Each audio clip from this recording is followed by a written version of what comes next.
There's been a noticeable surge in conversations around physical gold and silver markets, especially claims that dealers are running out of inventory, sovereign coins are becoming difficult to source, and even suggestions that entire countries are quietly pulling back supply just as demand begins heating up. At first glance, a lot of this sounds dramatic or even exaggerated, like the kind of narrative that circulates in every cycle when metals start gaining attention. But when you step back and analyze it carefully, there is a real story unfolding. It's just far more layered and nuanced than the loudest voices make it seem. To properly understand what's happening, you need to break the situation into three key layers. First is the product layer, which highlights the difference between paper prices, wholesale bars, and the smaller retail products that everyday buyers actually purchase. These categories exist in the same market but behave very differently during times of stress. Second is the behavioral layer, which looks at how people react when uncertainty increases. Historically, when confidence weakens, investors tend to move toward tangible assets rather than abstract financial instruments. Third and most important is the trust layer. This goes beyond inflation or interest rates and touches on confidence in currencies, governments, and financial systems overall. When trust begins to soften, even slightly, demand for physical assets often increases.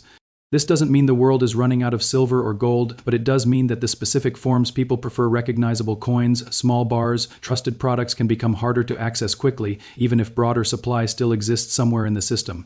One of the biggest misunderstandings in this space is the phrase silver is cheap because it's rarely defined properly.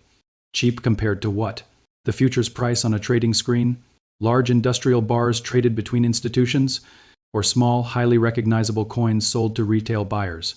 These are not interchangeable, especially during periods of rising demand. The more precise argument isn't simply that silver prices will go up, but that certain forms of physical silver, particularly lower premium options, may currently offer better relative value compared to high premium, heavily branded products. In simple terms, some buyers may be able to acquire more ounces for the same amount of money. By avoiding the products that carry the highest markup, that distinction becomes extremely important over long time horizons. However, it's equally important to stay grounded. Physical metals are not designed for short-term liquidity. They are not a replacement for cash reserves, nor are they suitable for people who may need immediate access to their funds. But for those thinking in multi-year timeframes, the psychology of metals becomes particularly interesting.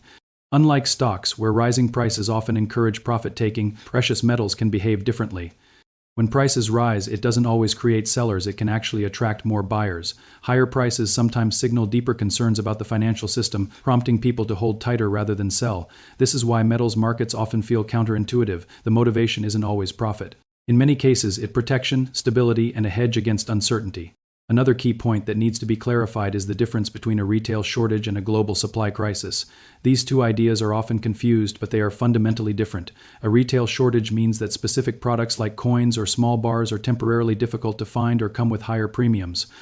A global shortage, on the other hand, would imply that the metal itself is disappearing, which is not what current evidence suggests. In reality, bottlenecks often occur in the middle of the supply chain. Issues like minting capacity, availability of blanks, staffing, logistics, and distribution can all create friction, even when raw metal supply is sufficient. This has been observed in past stress periods, including the financial crisis and the pandemic, when premiums surged and delivery times increased significantly. The key takeaway is that price on a screen and availability in hand can diverge for a period of time. That divergence is where many opportunities and risks exist. Recent data also supports the idea that demand remains strong. Gold demand has reached record levels, and silver is projected to remain in a structural deficit for multiple consecutive years. Additionally, investment demand for silver is expected to rebound meaningfully, adding further pressure to an already tight balance. This doesn't mean every alarming claim is true, but it does confirm that the underlying market conditions are far from weak. The more accurate conclusion is that the system is active, demand is healthy, and certain products can become constrained much faster than people expect when conditions tighten. When you expand the view to the macro level, the conversation naturally shifts toward inflation, interest rates, and overall confidence in the financial system. This is where many narratives become overly simplistic, often claiming that metals only perform under specific conditions like falling interest rates or economic collapse. In reality, the relationship is much more complex. Gold, for example, has historically performed across a variety of rate environments, including periods of tightening. What matters more is the broader context: real interest rates, inflation expectations, economic uncertainty, and most importantly, trust. Trust acts as the underlying driver that connects all of these variables. If people have full confidence in currencies, government policies, and financial institutions, then traditional assets may remain dominant. But if that confidence becomes less certain, even gradually, then the appeal of tangible assets increases.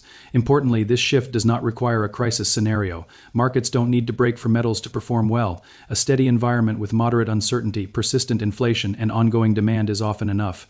This leads to a more practical and balanced strategy. Instead of chasing headlines or reacting to extreme claims, investors can focus on steady accumulation, thoughtful product selection, and cost efficiency. Avoiding excessive premiums, prioritizing liquidity, and maintaining a long-term perspective can make a significant difference. Ultimately, the goal is not to predict every market move, but to position intelligently within a system where outcomes are becoming less predictable. While these actions are part of the fund's designed mechanisms, they still signal rising caution among investors. At the same time, ratings agencies have begun to express concern about leverage, funding access, and exposure to weaker borrowers within the sector. These are meaningful warning signs, but they represent stress within a specific segment rather than a direct threat to everyday bank accounts. The transmission of risk typically moves through credit conditions, investor sentiment, and business performance before it reaches the broader public. When viewed through a broader macroeconomic lens, the situation becomes clearer and more balanced. The current environment is characterized by persistent but not runaway inflation, higher interest rates that may remain in place longer than expected, and a financial system that is adapting to these conditions. While some comparisons to past crises are inevitable, the structure of today's risks is different. Exposures in private credit are more concentrated and less intertwined with core banking deposits than the mortgage-backed securities that played a central role in the 2008 financial crisis. Additionally, regulatory frameworks and bank capital positions are stronger than they were in previous cycles. This does not eliminate risk, but it does change how that risk is likely to unfold. For most individuals, the more immediate concerns are not sudden bank failures but gradual economic pressures. These include reduced purchasing power due to inflation, tighter access to credit as lenders become more selective, and shifts in market sentiment that can influence investment performance and job stability. In this context, the most practical approach is not panic but awareness. Understanding where risks are concentrated, how they may evolve, and how they could indirectly affect everyday financial decisions is far more valuable than reacting to exaggerated headlines. Ultimately, the current situation is best described not as an imminent crisis, but as a period of elevated pressure on prices, on borrowers, and on confidence. Recognizing that distinction allows for more informed and rational decision-making in an uncertain environment.